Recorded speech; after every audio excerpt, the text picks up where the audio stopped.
The first time they strapped me to the table, I was 16 years old. I remember the smell of the leather restraints, chemical, institutional, the smell of things designed to hold people who weren't supposed to move.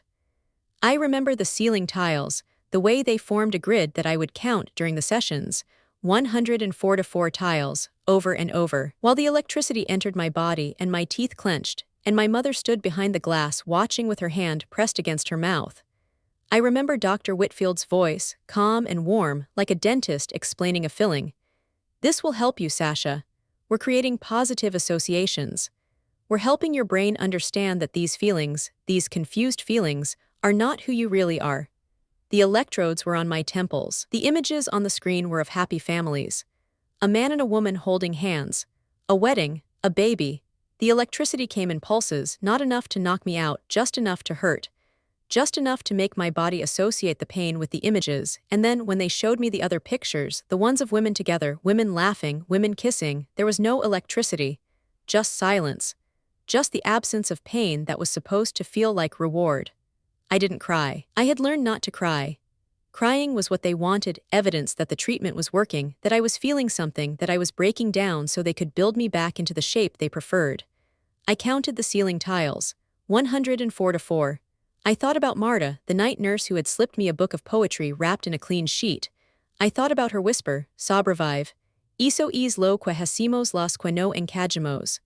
Survive. That's what we do. The ones who don't fit. Welcome to Little Bunny Stories. If you're here, maybe you know what it means to have your identity treated as a disease.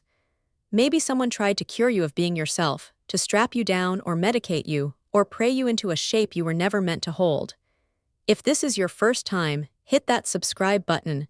We tell stories here about the survivors who don't just endure, who take the places that broke them and turn them into doors. Here's my story. Here's my story. I told my mother on a Tuesday. I was 16, in love for the first time, the kind of love that makes you brave and stupid in equal measure. Her name was Alina, and she had freckles across her nose that looked like someone had flicked a paintbrush at her face, and she laughed at my jokes before I finished them, and when she kissed me behind the gym after school, I felt something unlock in my chest that I hadn't known was closed. I told my mother because I was happy, and because I thought happiness was something you shared with the people who loved you. I told her over breakfast, casually, the way you might mention a good grade or a new friend. "Mom, I think I like girls. I mean, I know I like girls. I'm dating Alina." She didn't drop her coffee cup. She didn't scream.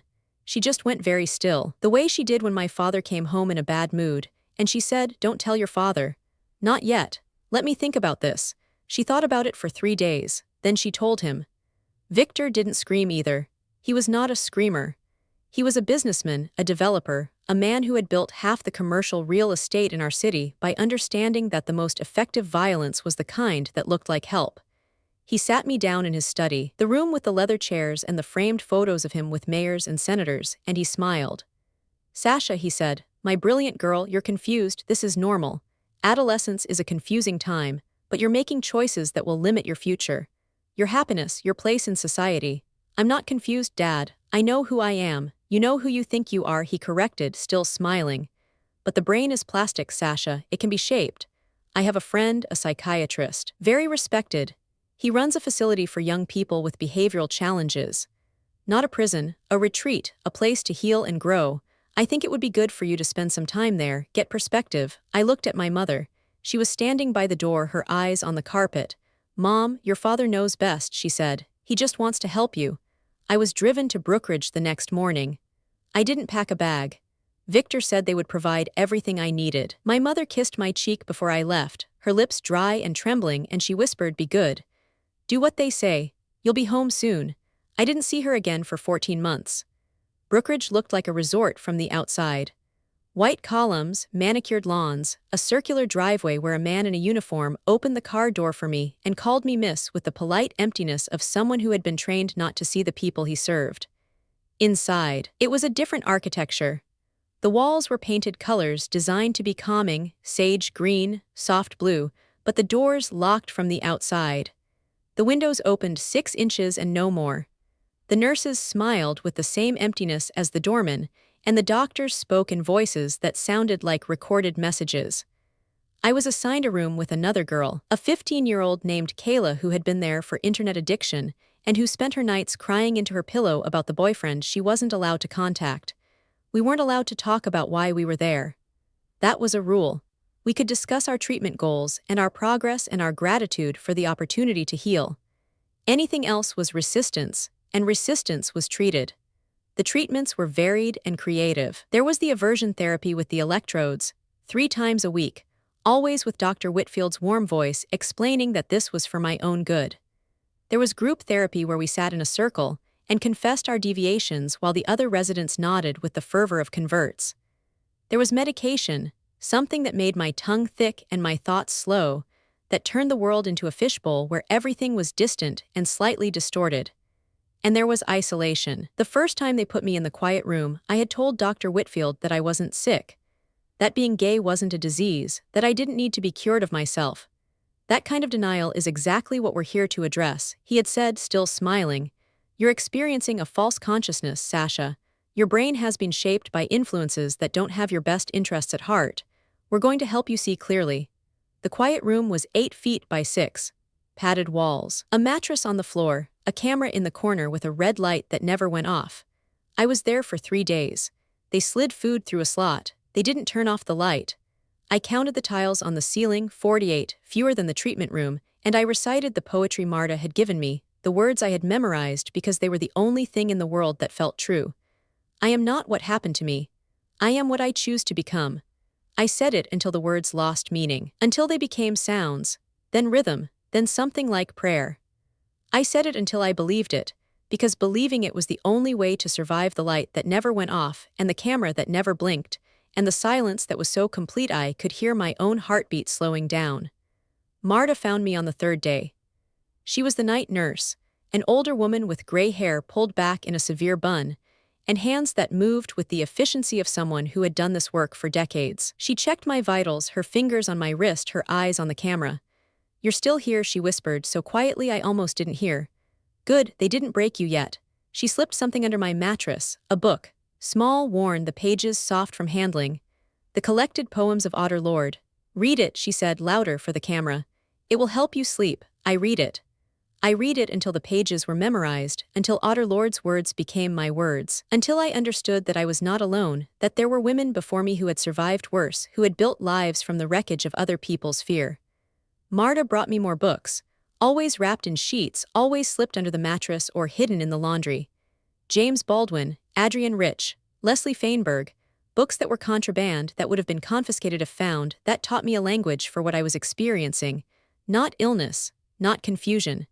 Erasure. She talked to me when she could. In the bathroom while the water ran. In the hallway while she pretended to check my chart. She told me about her daughter who lived in San Francisco with her wife. She told me about the parade she had attended, the flags, the joy.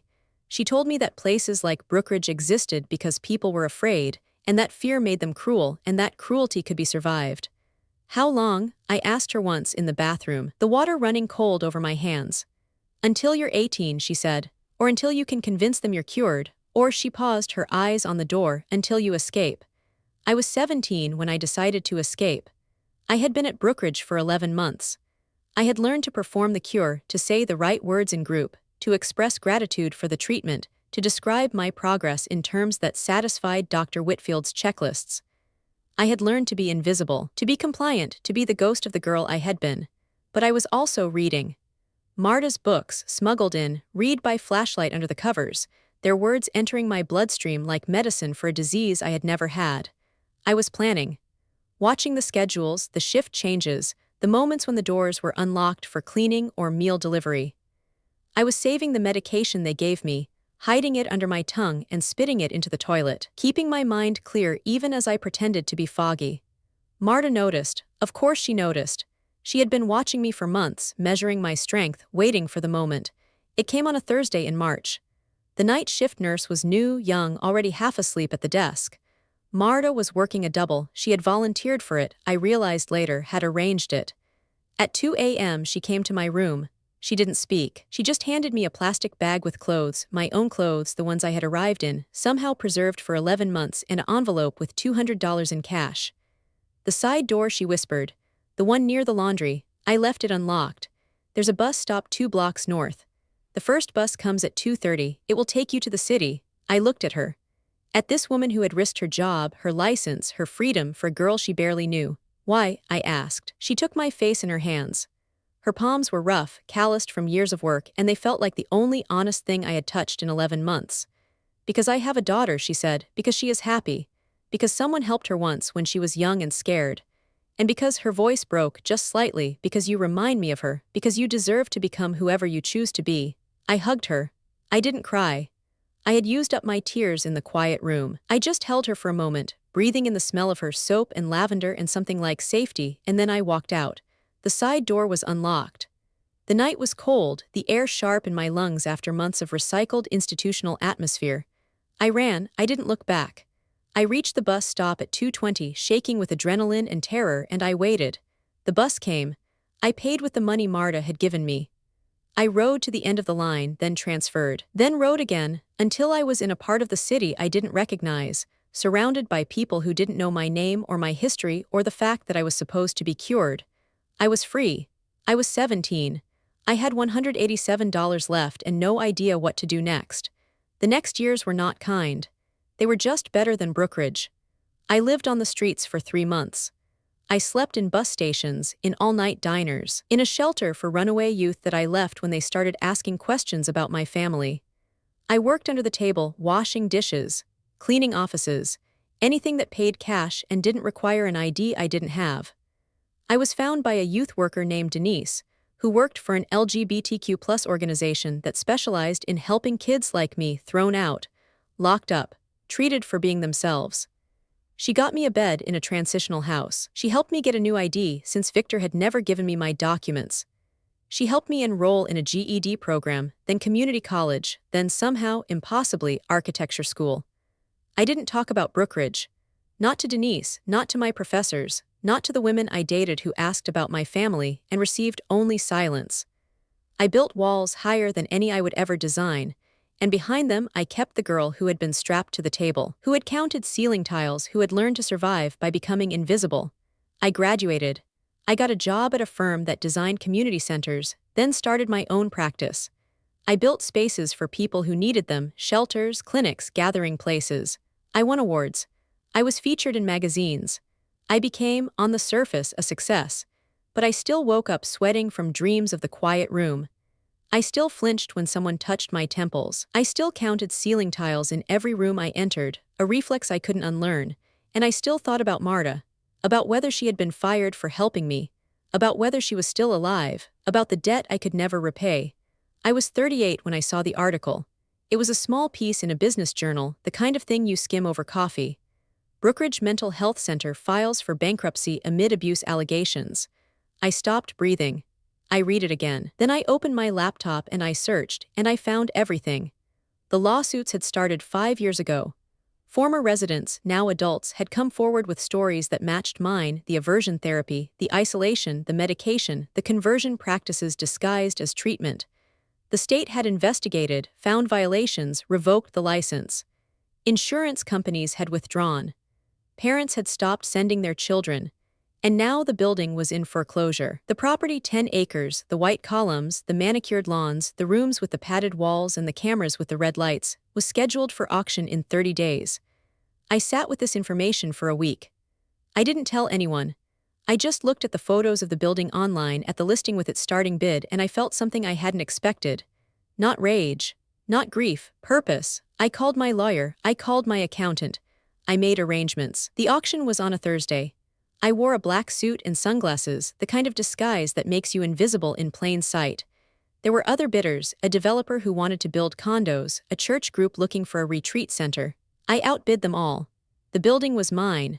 The place where I had been broken. The place where I had survived.